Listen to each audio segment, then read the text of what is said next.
So, good afternoon, everybody. Thank you all here in Milan for this masterclass of Masottina Riva in Verticale.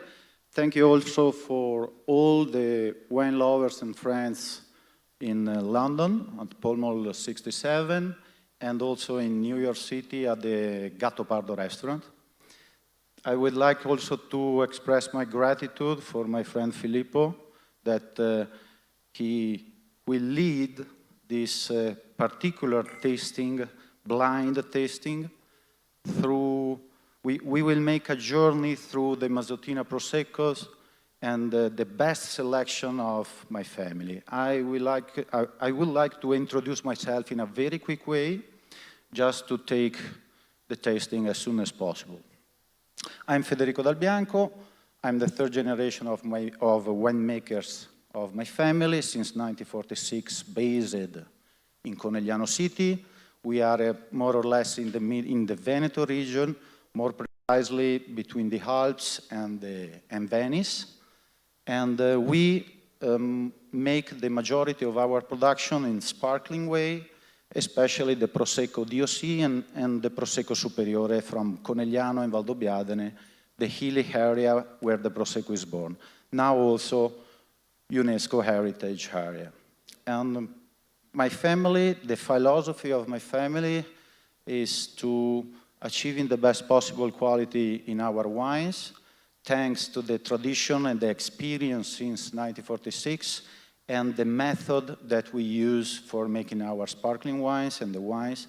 We use the gravity system to try to mirror the terroir inside the bottle. And we are exporters. We export in more than 40 countries with a production about 1 million of bottles. And we are here to try to elevate the standard of the perception of the Prosecco in general, because then Filippo will upgrade of all the infos about the production of the 3 different appellations of the Prosecco world. The Superiore is better, and the Riva for us is best. So I would introduce my friend Filippo Bartolotta. A big applause for him that will lead the tasting. Thank you all again. Allora, I was about to begin this tasting asking a question about what we were going to do today. So I was like, what are we going to do today? A Prosecco, a vertical tasting of Prosecco. And to a lot of people, when I said, are you coming over? Now, well, the room is full, so that's great news. But when I said, are you coming over? Oh, I don't do Prosecco. How many times do we hear this, right? Like, how many wine appellations, there is this kind of racism where if you do some very famous wines, everyone is able just to sit down and host a tasting and a masterclass, and everybody's coming with the expectations to see that something that is meant to be good will be good. So there are some, how should I put it, like some cognitive bias when it comes to wine as well. So it is true that Prosecco is like a very large appellation right now. There is over 600 million bottles, but that's true for many other appellations. So what's going to happen today is this. I'll give you a brief introduction to the region of Prosecco and the system, because I know that it's very complicated. Italy, under this point of view, is complicated. I mean, we have hundreds and hundreds of DOCs and DOCGs. So we'll talk a little bit about that. Then from the Prosecco region, we're going to get into Conegliano, we're going to get into Ogliano, we're going to arrive all the way to the Masottina winery. And after 2.5 hours, no, I'm kidding, after a few minutes, then we'll have Soms pouring wines for us. And it will be a double vertical tasting, starting from the youngest all the way down to the oldest, but something that I will explain later. Where are we? I always like to begin where is located the appellation. We are in northern Italy. We are in a place of Italy that could be actually pretty cold if it weren't for the presence of various factors that make this place a suitable place for the vineyards. People have been making wine here, you know, like all the famous Italian wine appellations as of the Romans onward. There are some documents talking about Prosecco, and as a matter of fact, I read documents about fines that were going to be given to the citizens of Conegliano back in the 12th century, that during harvest time, if you were caught stealing grapes, you were having a big fine. You couldn't go out with your dogs during harvest time. So what I'm trying to say is that already in the 12th century, there was somehow an appellation designed in this area. But when it comes to Prosecco, where is Prosecco made, and what is the difference between Prosecco DOC and Prosecco DOCG? That starts to be a little bit of a nightmare. So let's begin. As of 2009, Prosecco has become a DOC appellation that can be produced between Veneto and Friuli. 81% of the production is in the Veneto region. The remaining part will be in the Friuli region. Now look at this. You have roughly 24,500 hectares. 24,500 hectares of Prosecco DOC. Within this appellation, Prosecco can be produced with 180 tons per hectare. So a relatively generous appellation when it comes to the yields. Now, how many bottles? How many bottles? As of 2009, it used to be 150 million bottles. Today is 500 million bottles. As a matter of fact, when I was recently in the Masottina winery, there is an underground part of the winery, the cellar, that was prepared in 2007 to host the big cask for white and red wines. Guess what? After a few years, these guys are not able to sell whites and reds anymore because it's all about the bubbles. So this is why, of course, they do sell some whites and reds. There is a long-standing history, but the region has gone from 150 to 500 million bottles. If you look at the pyramid of Prosecco, the 3/4 of the pyramid, so 82% of Prosecco wine is DOC. The remaining part will be DOCG wine with Asolo, with the Asolo having a special mention. So we're going to move on from the Prosecco DOC. In 2009, there was a split between DOC and DOCG. So look at this. We start from an area that is just like that. Here you have the sea with Trieste, and here you have Veneto with Venezia. We shrink down, all the way down, hundreds and hundreds of miles, thousands of hectares to get down to Conegliano Valdobbiadene. Conegliano Valdobbiadene Superiore DOCG is the appellation where you will find the DOCG. You might come across to Asolo or Conegliano Valdobbiadene. We have roughly now 100 million bottles of Conegliano Valdobbiadene, and the hectares is 8,000 hectares. So 8,000 hectares and 100 million bottles.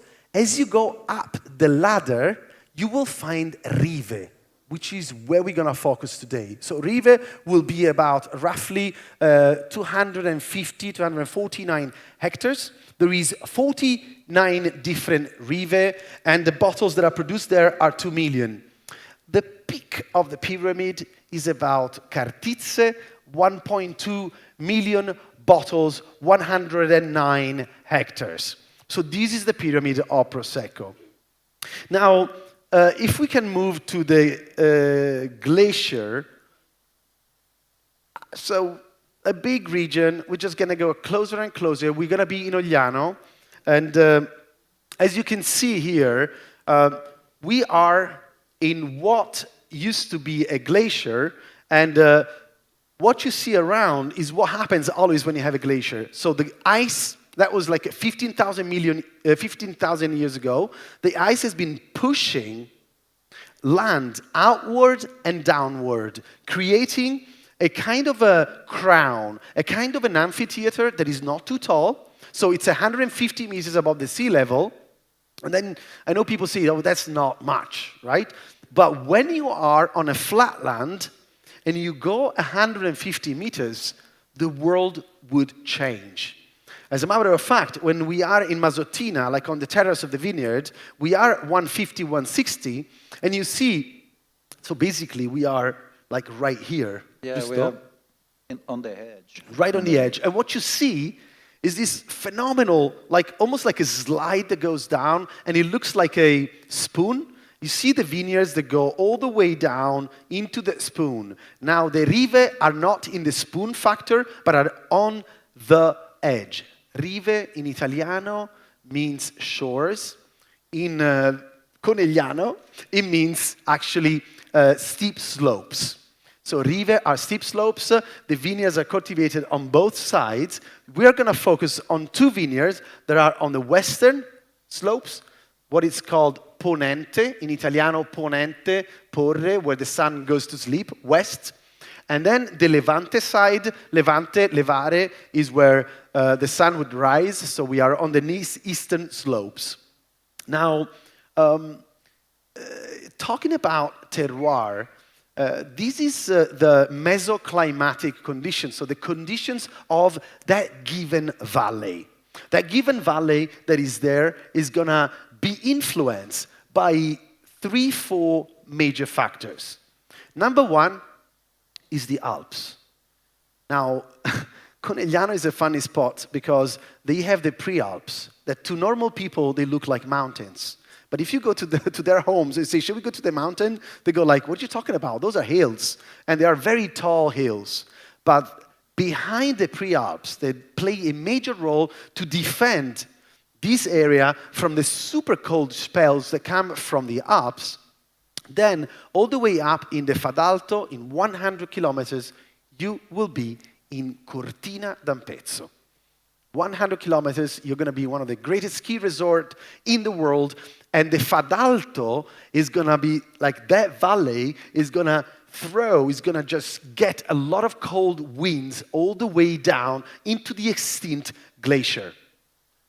Is that a good or a bad thing? It's an awesome thing. Above all, for global warming, having vineyards on this side it means that during summertime, there's going to be a major difference between the hilltops of the Ogliano hills and the flat tops.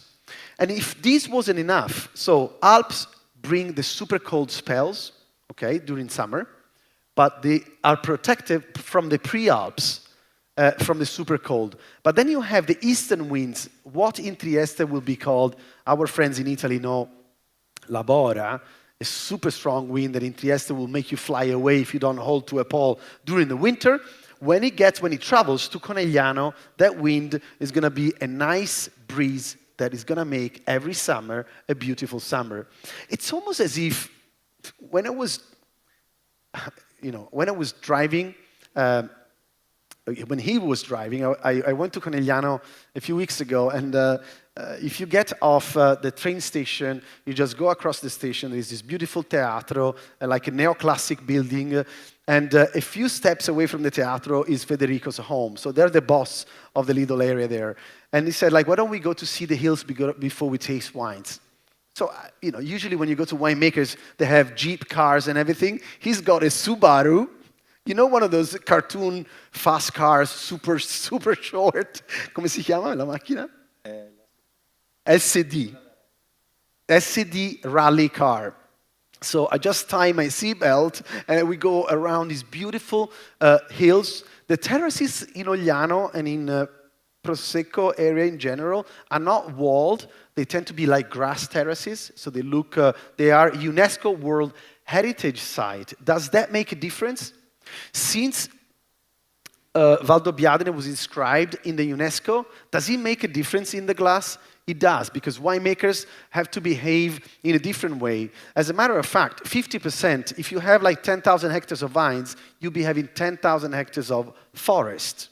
but also they have to look after biodiversity. Everyone is becoming more sustainable, and culturally speaking as well, all the beautiful villages need to be kept in a certain way.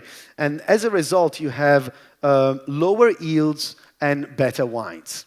But going back to the Subaru, going into the vineyards, the cold spell that comes from the Bora, from the eastern part, is making, above all, the eastern part of these slopes super dry. So expectations, when we're going to be doing our tasting, is that the eastern slopes, the Levante, might be having extra extraction of sugars because the wind makes the berries drier, and as a result, you have more concentration.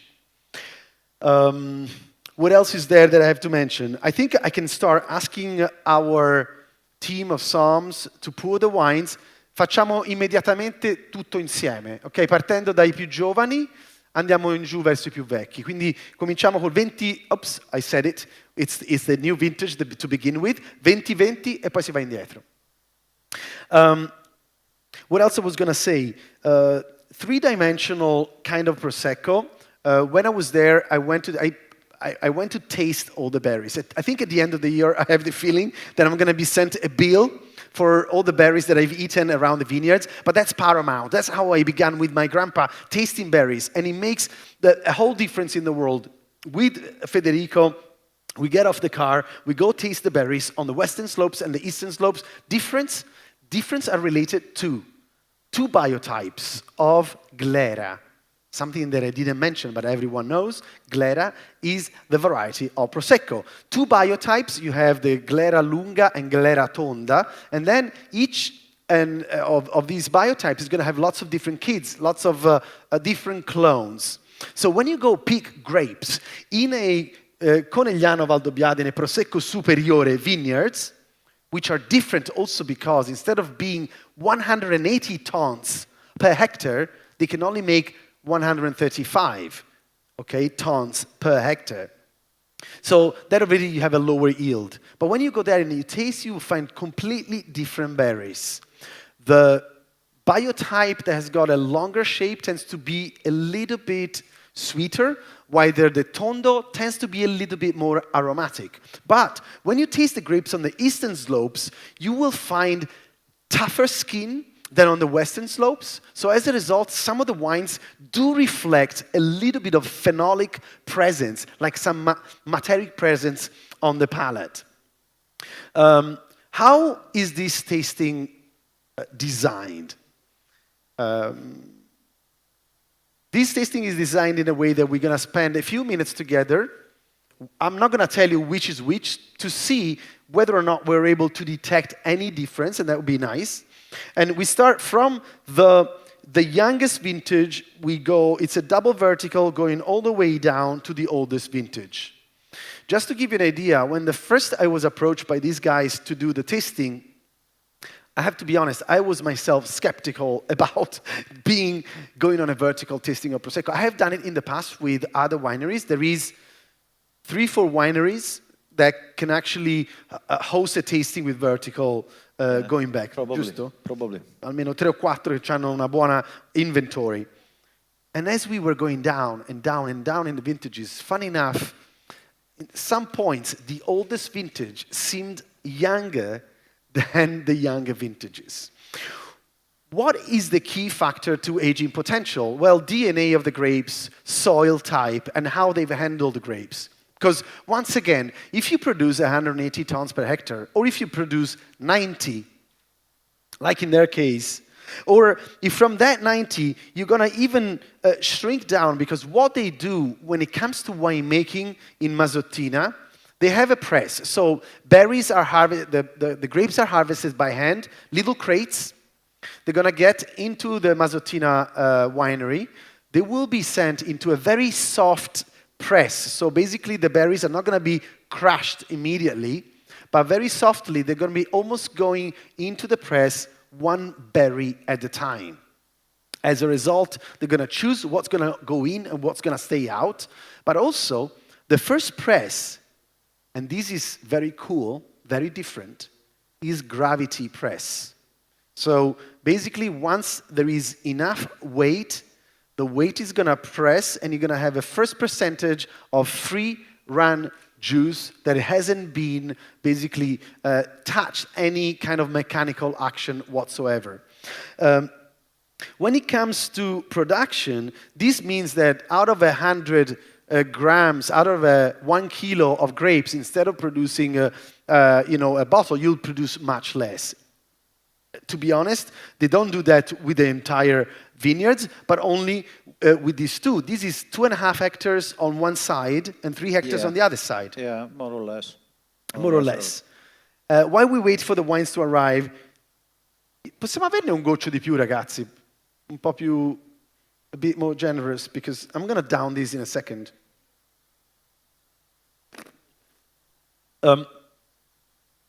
Another couple of, before we wait for the wines, what I was going to say. Press, 2.5 hectares, 3 hectares, grazie. Semplicemente benissimo. What I was going to say, that in the Ogliano region, we have much more kind of dry condition, and above all, something that is very different from the other areas is the thermal inversions and the excursions at night. The nights in Ogliano are much colder than most other areas of Prosecco, so that will reflect into a lot of more aromatics in the wine.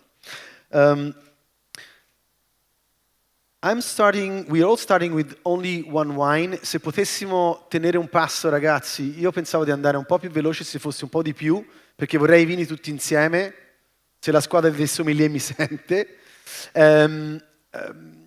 perché le temperature sono abbastanza alte in questa stanza e quindi ho paura di arrivare a quell'ultima in fondo e che questa è già pronta per essere bollita.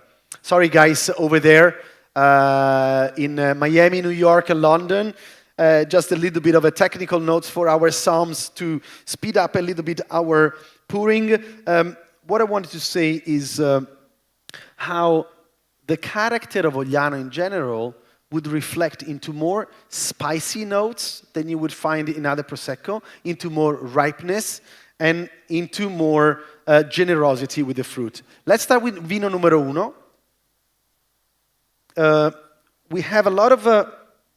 this is like the nose, is an Ogliano nose, because together with the fruit, which is like peach, the white peach is there, but also there's an almond nose, lots of almond and almond flowers. I don't know if you agree, but together with these kind of like fruit aromas, there is also a presence of herbal kind of aromas. And you know, like the vanilla, the stick of vanilla, this wine didn't touch a day, an hour in oak. This is only related to the grape variety itself. I have I don't want to go too technical, but the benzoids is what is more packed with this kind of variety in the Ogliano area, and as a result, you have more of this balsamic action that comes through.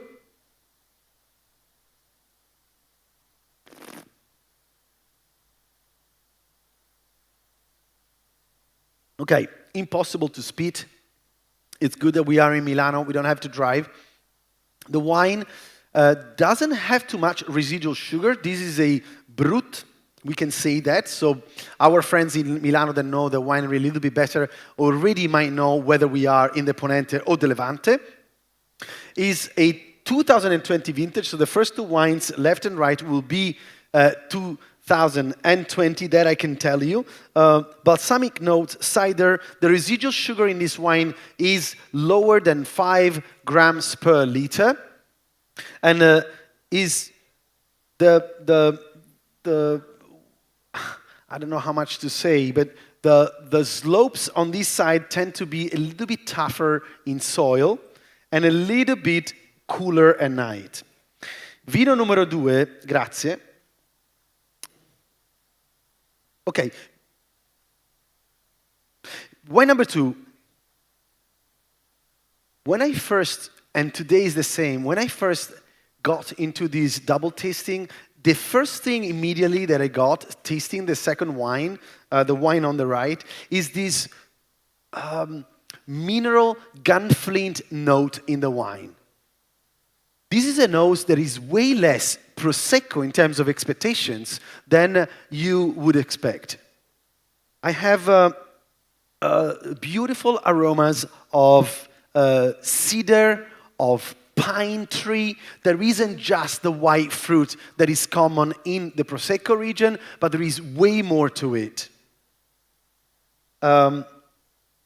Some flowers towards the wisteria and jasmines are coming through this wine, very beautiful. So once again, when we try Prosecco, this might be more on the terpenes. When you have the rose petals that I'm getting here on the glass, you are more into the terpenes factor.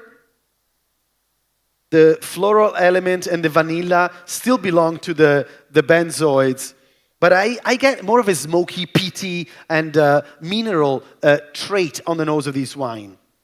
And if you go back and forth, you see what I'm saying, because sometimes we get lost into one of the glasses, but if you go back to the other wine, it's way more about the almonds and the ripe white fruit. Let's see on the palate.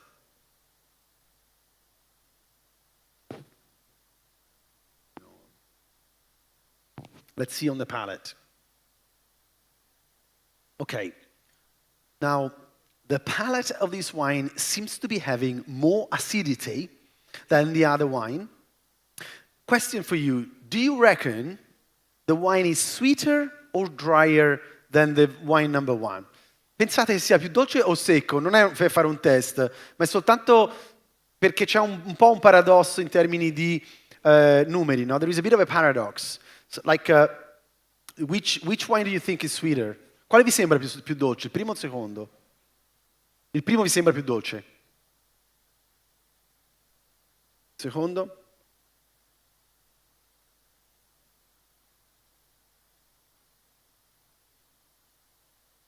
Okay, number 2 has got 3 times the amount of sugar than number 1. But there is a tension, a lime, lemon peel kind of tension that makes the wine really reactive. For me, the wine on the... Grazie ragazzi per aver accelerato. For me, the wine on the right-hand side has got this beautiful tension, lots of depth, a bit more sapidity despite the presence of the sugar. In this case here, we're moving from 4.8 to 1350 grams per liter. And the acidity is a little bit higher than the other wine. And as a result, you're getting these almost... You know, I know that could be difficult, and when Psalms try to find too many aromas in a glass of wine, you know, I don't want to do that game, but we tend to be over-talkative when it comes to Barolos, Brunellos, and Burgundy, and when it comes to wines that are considered to be simpler, we refrain for pushing too much because we're afraid that we are gonna, as if we were taking the piece. But I'm getting way more like almost iodine, sea breeze on wine number 2. As you see, moving on your left-hand side, the third wine that we were poured is much deeper in color. So, as I mentioned, we're gonna go into an older vintage. And this time, I have to be honest, this wine is in way better condition than what we had back in the cellar a few weeks ago. I find the wine right now, perfect temperature. There is way more butteriness that is developing. More ripe, like riper fruit, more pear, more like pear Williams. You know, what's the name of it? Honeydew melon, il melone giallo. And yes, you have the peach, you have more chamomile tea. There is, once again, these super spicy aromas, like the vanilla is always present. And here I'm detecting more of the orange blossom. questo profumo bello dei fiori di zagara.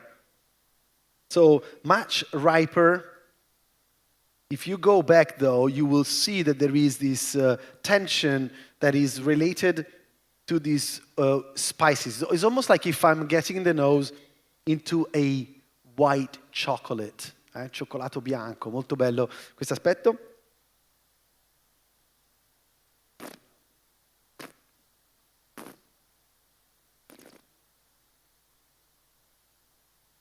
Very round, very big, lots of mousse.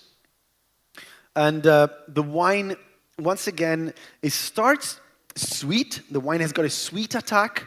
But all of a sudden, you see what's happening that wasn't happening with the other ones?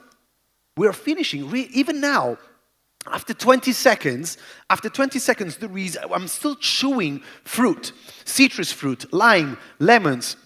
I'm having a lot of juiciness that comes through this wine, so it means that it's alive and kicking. I find the juiciness of this wine the factor that keeps the wine alive. The mousse is still there. There is no traces of decay whatsoever. On the nose, you have more maturity, of course, but there is no signs of oxidization. What vintage do you reckon, if you guys want to shoot? I don't know if over in the US and the UK you guys want to start telling us what you reckon the vintage. Se volete provare a indovinare l'annata di questo vino, potrebbe essere interessante perché I find the wine being alive and kicking. The color itself is not showing much traces of decay.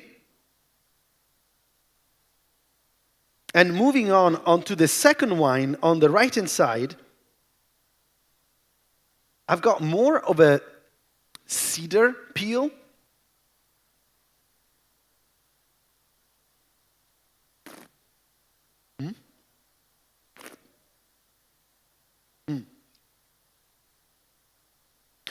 There's a question in the room in Italy. Who's the name of the winemaker? My God, I'm enjoying so much the second two wines. I'm going to go back there in a second. A little pause on the tasting. The Del Bianco family has been purchasing these vineyards back in 1946. You started off the business. Adriano, che è Federico's father, started off with very few hectares in this area. And before you were able to build the cellar, it took 40 years, right? Yeah, but we started with just only 5 hectares with my grandfather, Epifanio. And then through the second generation, we have achieved a total property, and we manage in total 280 hectares. And the majority of the Conegliano and Valdobbiadene hectares that my family owns are in the land of the village of Ogliano. So it took 40 years to build the cellar because basically there was a law that didn't allow them to build volume, if anything, more than 2% of the vineyards that you owned. So it took him 40 years to have a good amount of vineyards to produce the cellar. So his father is the winemaker. His mother, nobody talks about your mama, Franca, that is like the secret boss of the business, holding the numbers of the company, right? I'm the vice president. My brother Filippo is the head of sales. My other brother Edoardo is the head of production. Yes, my father is the winemaker. And my mother, Franca, she is the boss. So. She's a silent boss. But you can tell when you sit down for dinner that she's the lady that takes decisions. The last time we had dinner, by the way, going back into the region for a second, 50 kilometers in half an hour you are in Venice. So when you go to Conegliano, be prepared to eat some of the freshest seafood in the planet. This moment is the moment of canestrelli that you can eat like 1,000. It's like some kind of scallops that you can eat, and that would be perfect and fantastic with Prosecco. Talking about matching food and wine, as a matter of fact, Prosecco is once again one of those wines that a lot of people say is just good as an aperitivo, but we've done a tasting, we've done a dinner going from the aperitivo, from the raw fish, all the way down to lamb.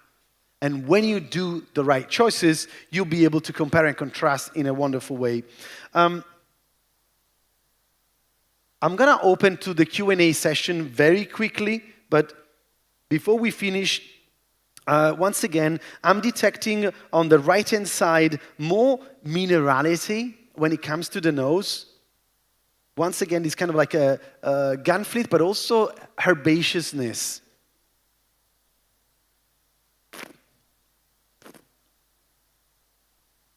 And when I mentioned about the phenolic part, the second wine on the right-hand side has got a little bit of a materic tension, some bitterness, some almond bitterness right in the end, but that is well compensated by the mango and exotic fruit.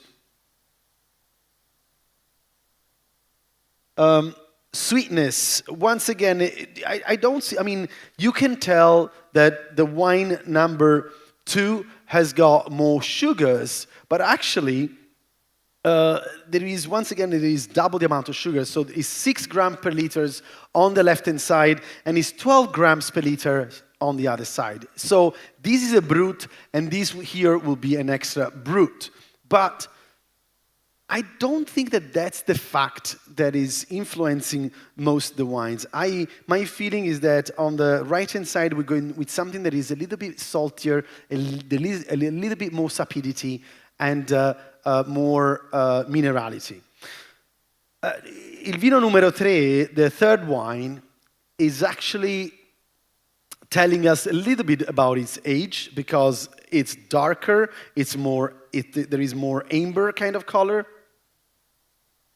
Oh my God, this is pretty bonkers, actually. Questo è un naso abbastanza inusuale per un prosecco perché viene fuori una nota pazzesca di zafferano e di cedro candito. This one comes up with a super unusual saffron note, together with cedar, like candied cedar and anise.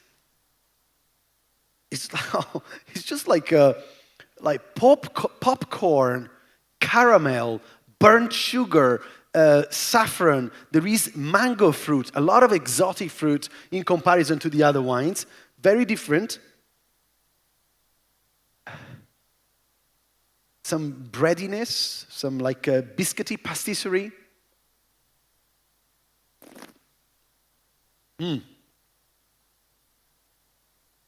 Now, I actually think that is quite remarkable because I do not get the wine of course has seen a little bit of a more oxidative but not oxidized character. There is traces. The color is already talking about it. Let's make no mistake. I actually had an older. Right now is like cotton candy, mango fruit, peach. And I'm enjoying, though, the saffron and balsamic note. There is almost like nutmeg in this wine. It's like a Christmas pudding. On the right-hand side, non capisco se il colore, we have a similar color. It looks like it could be a little bit lighter. Smokiness. There is much more smokiness on this wine. It's like face powder, a little bit of bourbon, once again, brown sugar. I'm getting like some quince marmalade.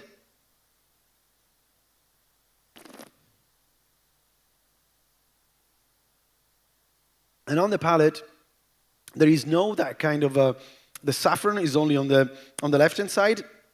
There is a lot of sweetness. In this case, sugars are 16.70. I think the one on the left-hand side is a little bit drier than the one on the right. Yes, totally. Do you guys agree? Like the last wine has got less sugar residual. Now, what do you think about the wines? How old do you think these wines are? Qual è l'età, ragazzi? Volete dirmi su per giù cosa pensate? Che ne so, il vino numero 2 e il vino numero 3 sono tutte uguali le annate, ok? Quindi sono coppie, la più giovane, la mediana e la più vecchia. So we have couples like the youngest, The first two, left and right, the medium vintages, left and right, and then the last vintages.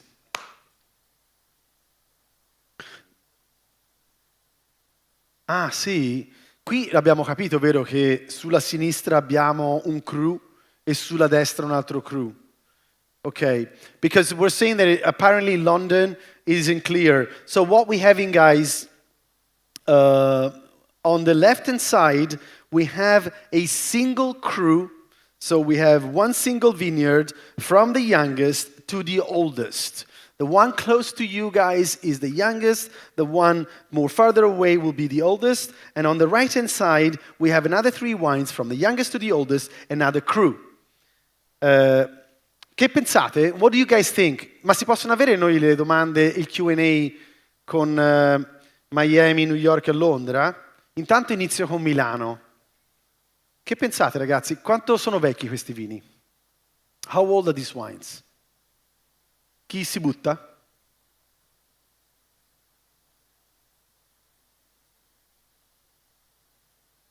Il primo ve l'ho detto io, 2020. Il secondo vino, how old is the second wine? 18, 16, 17, ok. Possiamo cominciare anche alle domande e alle considerazioni, perché qui in sala there is a lot of people that know Prosecco and they know the winery. And so if you guys want to talk about it, other experiences and what you think about the wines, please come forward. Allora, to those that already know Masottina, when I said that there was a Brut and an extra Brut, you already knew what I was talking about. So I'm going to put them, allora, vediamo un po'. We have, tac, and like this, and on the other side we have these wines. Quanto è vecchio l'ultimo vino? How old is the last wine? 12? 12 years? More or less 12 years old? 10-12 anni. So we've done a tasting that has gone from 2020 all the way to 2014. As a matter of fact, we were meant to do 2010, which is phenomenal right now, because this 14, to be honest, I think is very interesting, but it's showing a little bit of science. Da New York chiedono di non riferirsi ai vini con destra e sinistra, ma con i numeri, perché non sanno... Purtroppo a Milano non abbiamo I numeri e quindi that's the problem. Hey guys from New York, the thing is that we do not have numbers in Milano. Sorry about this. I don't know how this happened, but once again, sicuri? 1, 2, 3, okay, thanks. So, on the left-hand side, close to you is number 1. On the right-hand side is number 2. Then we have, going on, number 3, number 4, and the last 2 wines, the golden color looking, are number 5 and number 6. So what did we go for? It's going to be clear now. Let me tell you what we did. We did a vertical tasting with the Conegliano, Valdobbiadene, Rive di Ogliano, Rive di Ponente on the left-hand side, so the western slopes of our vineyards, and on the right-hand side we had the Rive di Levante, starting from 2020 all the way down to 2017, okay? What is the difference between the two? Well, there are a few diversities. First of all, is that on the Ponente vineyards, there is less residual sugar, so it's roughly anything between 4 and 8. The last wine has got 8 grams per liter. The wine number 3 has got 6.2, and wine number 1 has got 4.8. So less residual sugar on the left-hand side, and on the right-hand side, we're going from 13 grams, 12 grams, and 17 grams. So The Brut has got less residual sugar and is on the western shores, so the wine has got less concentration. The vines are younger, quindi le vigne di Ponente sono vigne più giovani, and the vines on the Levante side are 40 years old. And this is one of the reasons why I believe there is a little bit of more minerality and a little bit of more tension when it comes to the right-hand side. Però sono curioso di sentire anche un po' dei vostri commenti su come l'avete trovati. How did you guys find the wines? Chi è che attacca?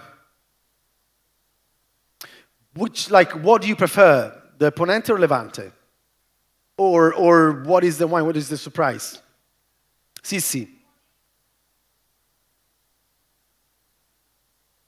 Okay.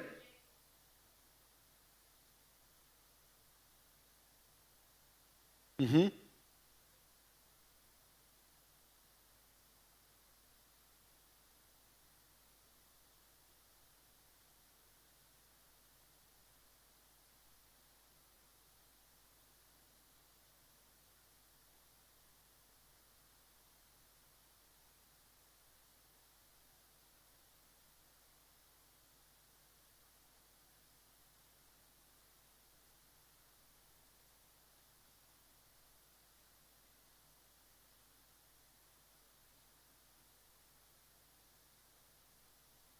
Della bolla. Non sono...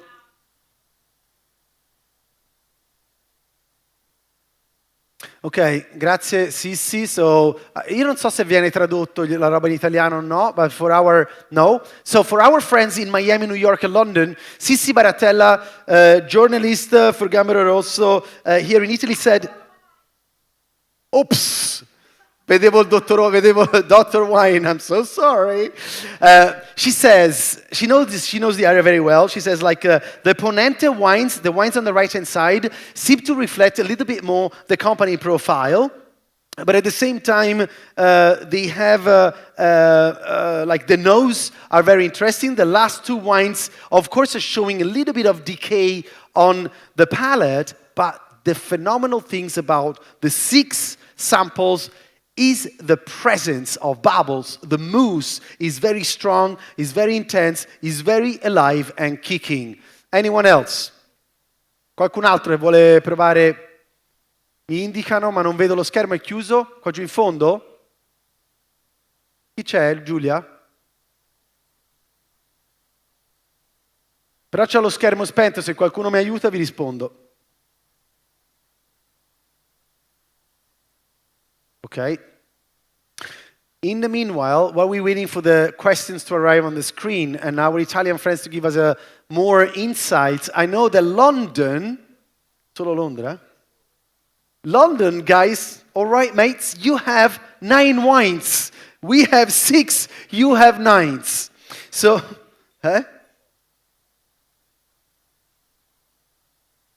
Ok.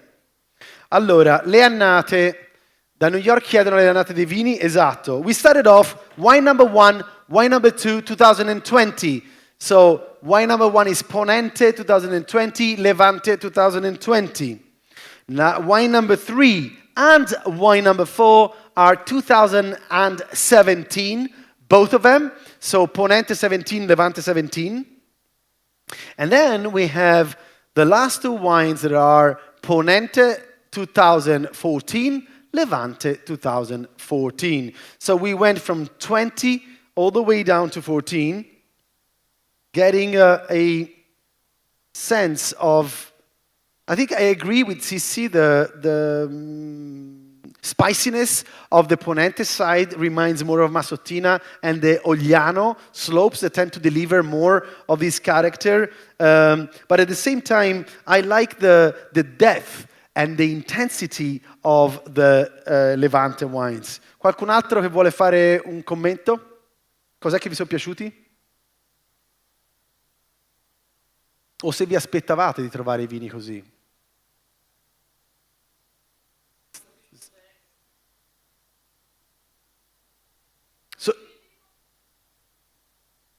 So 2014, someone here is loving the 14, and he's asking about how much is the residual sugar. We are on Wine number 2, wine number 4, and wine number 6, we are around 12 grams per liter, more or less. Some is 12, some is 13, but super giù siamo su quella linea là. On 1, 3, and 5, we are around 6 grams per liter. Allora, stiamo scoprendo, Matteo, intanto dimmi pure.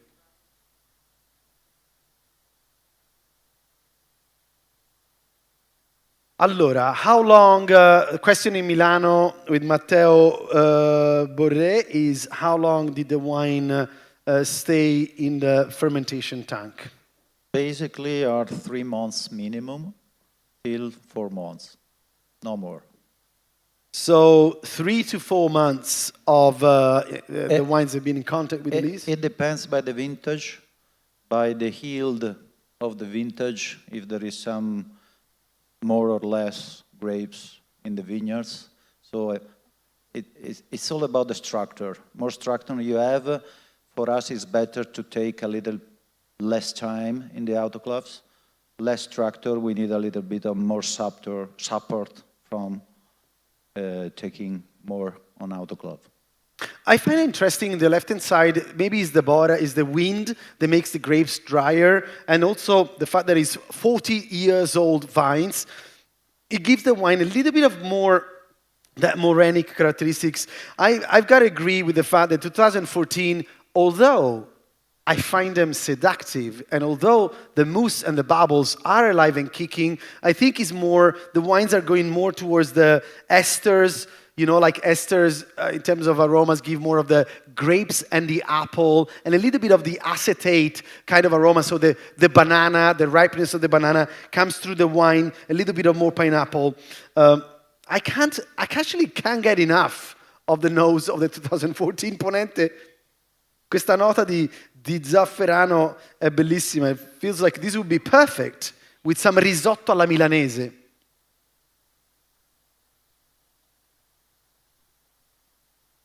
Sì?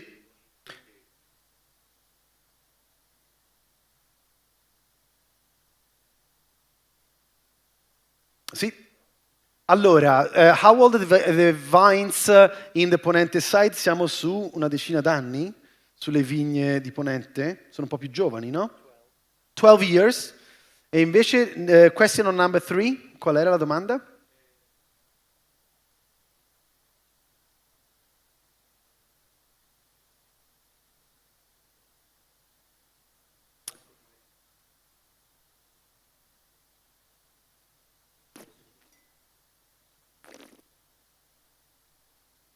No, I think we're talking about how the wine number 3, according to our colleague here, has got a little bit of more like petrol and peat kind of aromatics. So he was asking whether the cork changed throughout the years, and Federico say nothing changed, so pretty much the same corks. I think there is also like a bitter almond. 2017 has been a pretty hot vintage. Maybe that could be one of the reasons. Se ti viene in mente qualche cosa rispetto a questo sentore un po' più fumé anche, no? Cioè sembra sia una parte più di peat, di idrocarburo di affumicato. So on the Ponente side there was more rain, so maybe that's one of the reasons. Scusate, avevo sentito altri interventi, Sissi, che voleva dire?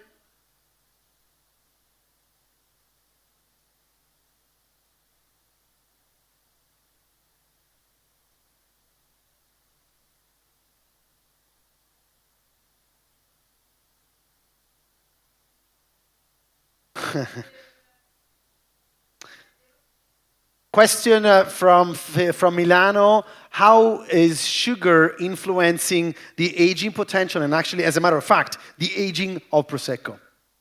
Federico.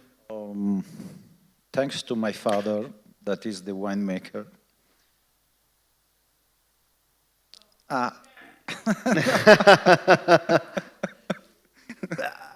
Thank you for this. Questo, non l'hai messo nei guai. No, basically, less sugar you have, more longevity you will find it. So the brut version, or if you have also an extra brut version, possibly could be stay longer on the bottle. With the more sugar, sometimes you lose the flavors in a quick way.